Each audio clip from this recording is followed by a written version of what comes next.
समझ नहीं आ रहा अपने सैलरी इंक्रीमेंट का क्या करूं। बेटा इतना क्या सोच रहा है? अपने म्यूचुअल फंड्स के एसआईपी का टॉप अप करा ले। This is the right time. क्या? समझ में नहीं आया। बेटा इतना क्या सोच रहा है? अपने म्यूचुअल फंड्स का एसआईपी टॉपअप करा ले। This is the right time. अब समझा।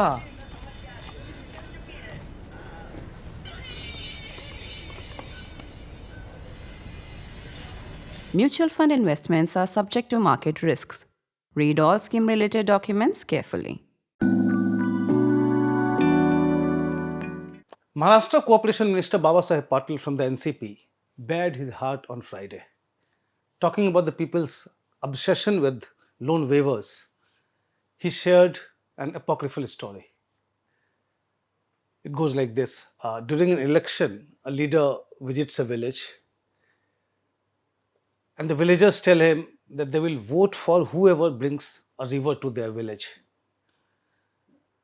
The leader says, all right, we'll give you a river too. The NCP minister then explained the moral of this story. And I quote him here. That's why I say people should decide wisely what they demand. We means politicians here. We make promises because we want to win elections. But all these things need serious thought. How candid. Somebody needed to say this. Patil might have learnt his art of plain speak from his party chief, Ajit Pawar. On a visit to the rain-hit Marathwada region last month, Pawar got upset when a farmer asked him about a loan waiver. Give him the chief ministership. The Maharashtra deputy CM snapped. He is known for his uncanny, brusque remarks that often trigger controversies. In 2013, referring to a person's hunger strike for the release of water from a dam, Pawar had said, and I quote him here, but where are we going to get water from? Should we urinate? And when we are not getting water to drink, even urine is not coming easily. Unquote. Ajit Pawar's outburst over the loan waiver demand in Marathwada had to do with the financial constraints that he has been grappling with as the finance minister of Maharashtra. And I quote him here again, what he said in Marathwada. We are giving 45,000 crore under the Ladli Bahin scheme.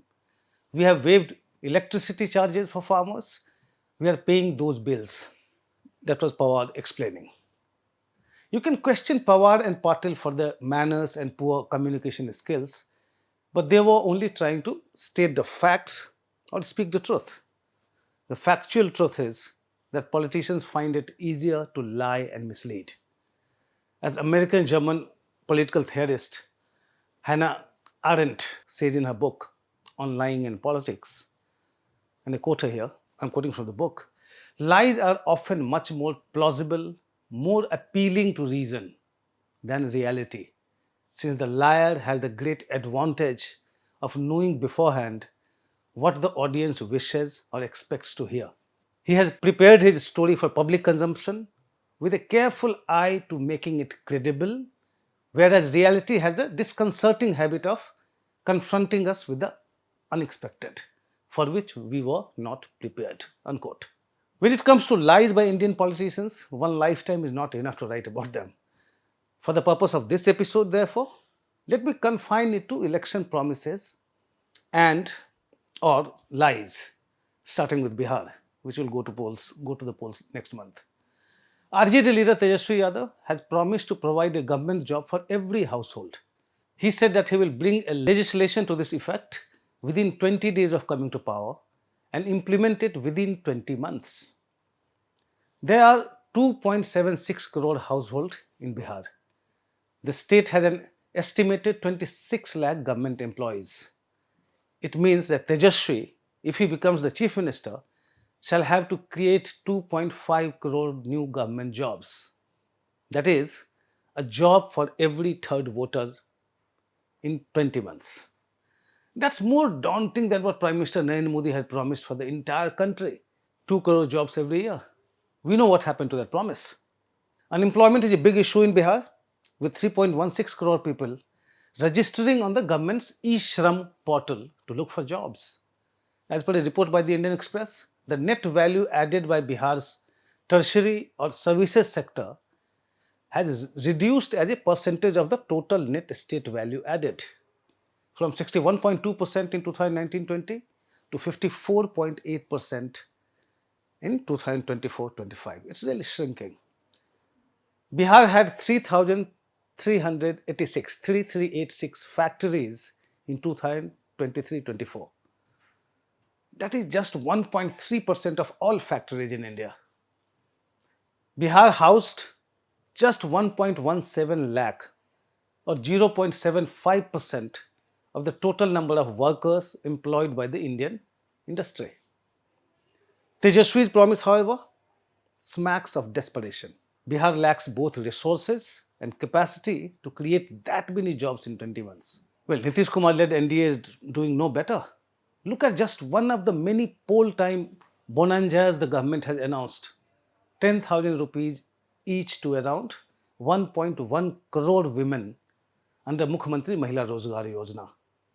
And if the business shows promise, the government has promised to top it up with a much more substantial amount of 2 lakh rupees each. Just think of it. If even 50 lakh of the targeted beneficiaries start their business, the state will give them a hopping 1 lakh crore after 6 months. That is more than double the state's estimated capital expenditure of 42,000 crore for 2025-26. Does Bihar have the resources for this? And we are talking about just one of the many poll time SOPs the Nitish Kumar government has announced. The NDA is looking equally desperate. So are these Bihar politicians misleading or lying to people? Of course they are. When a leader makes a promise, knowing fully well that it cannot be fulfilled, it has to be called a lie. See what's happening in other states. Ahead of the 2022 Punjab Assembly election, the Aam Aadmi Party had promised a monthly allowance of 1,000 rupees each to women. 3.5 years since coming to power, the Bhagwant Mann-led government has not fulfilled it. The Karnataka government fulfilled its 5 pre-poll guarantees, but it is now constantly complaining about lack of funds for development works. Maharashtra Deputy Chief Minister's angst about the money being spent on pre-poll SOPs is well known. Similar stories are coming in from all the states that saw politicians and parties compete in revdi distribution, especially since the 2023 Karnataka Assembly election, in which the Congress unveiled its guarantees. They are already becoming a big drain on resources in many states. It cannot be sustained. As late Ajit Singh of the Rashtriya Lok Dal, Jayant Chaudhary's father, once told me, he said, people's expectations keep rising in every election. And I quote him here, you promise them roti and deliver, but that's not good enough for the next election. In the next election, they would ask you for mutton and chicken. You deliver them too. But in the subsequent election, they will ask you something more. The expectations will keep rising. There is no end to it. That was Ajit Singh. Could Ajit Singh tell that to voters and reason with them? Obviously not. Prime Minister Modi, with his huge popularity, could have done that. He started in right earnest, attacking the revdi politics of opposition parties. That could have been his legacy. He opted for survival instead and started outmatching the opposition in distributing revdis in one election after another. The competitive revdi politics essentially involves lying, because every party will keep raising the bar in every election to outmatch the adversary. It will reach a level where the promises simply cannot be delivered. The revdi competition in economically backward Bihar is a perfect case study. That also means gradually making our politicians compulsive liars. They must, however, listen to David Bromwich, the Yale University Sterling professor, who has the following to say in the introduction to Arendt's book. And I quote him, the liar has a jump on the audience. He is the performer and he takes the initiative.